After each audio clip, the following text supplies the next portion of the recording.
In our second video for this week, we're going to be talking about the hormonal, nervous, and immune systems. So let's get started with the hormone.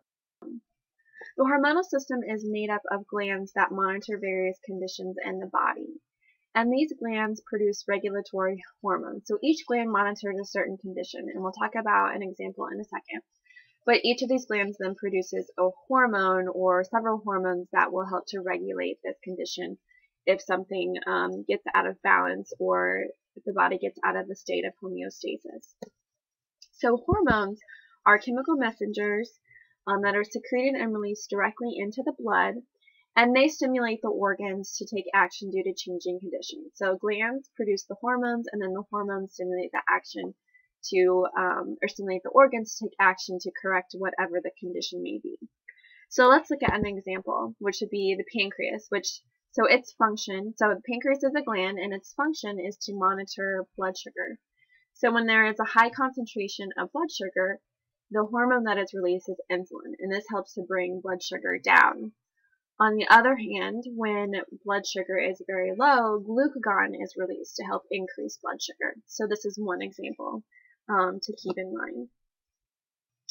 How is the hormonal system related to nutrition? Well, the hormonal system plays a big role in hunger and appetite regulation. So fasting and feeding cycles can influence both hunger and appetite regulation. Different hormones will be released when we're hungry or when we feel full.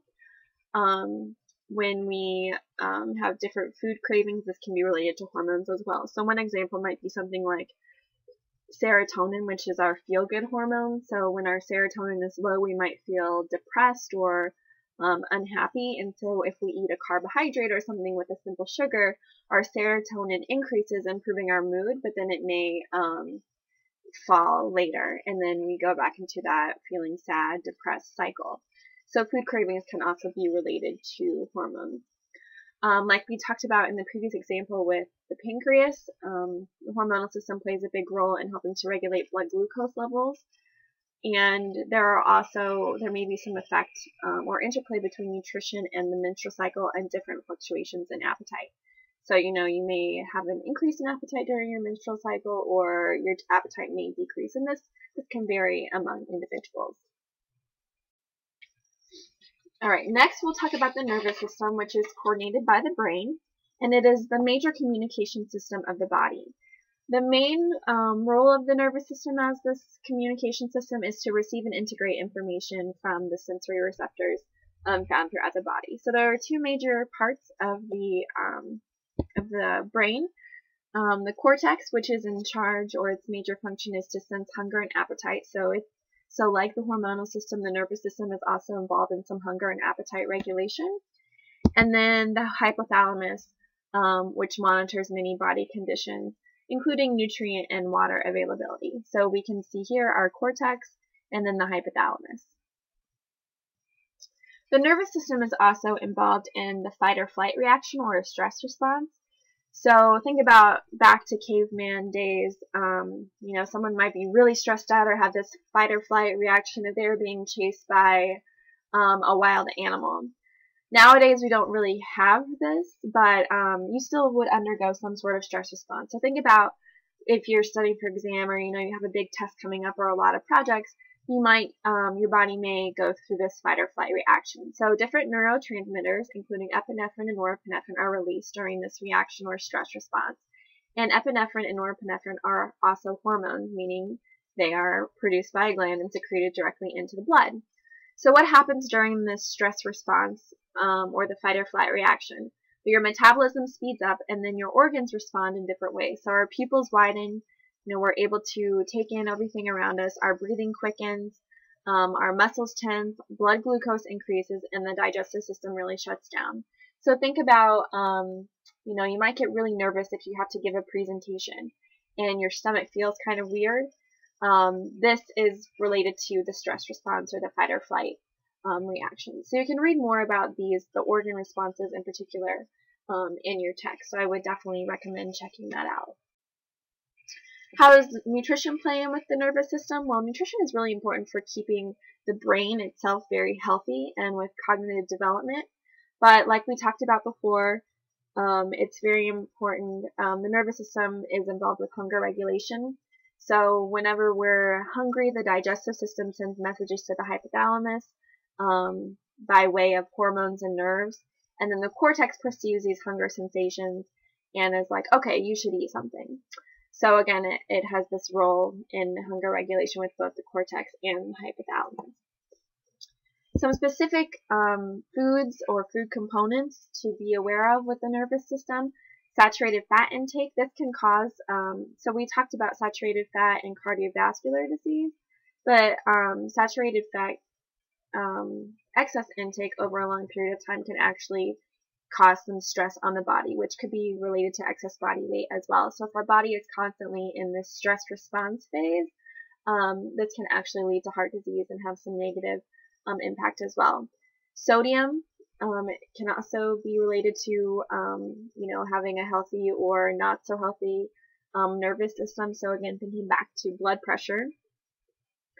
And then other vitamins and minerals are very important for brain development and then for brain function and maintenance.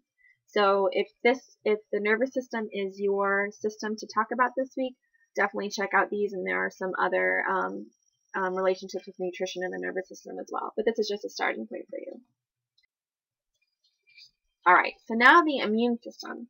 So the immune system helps the body to resist infectious diseases that are caused by unwanted microbes or microorganisms. So these are basically anything that are coming into our body that don't belong there. So it's really a collective cooperation among all the tissues in our body to maintain the body's defenses. So our skin provides this physical barrier, so it doesn't let anything get into the body. If something does pass through our skin, then all of the cavities within the body are lined with membranes.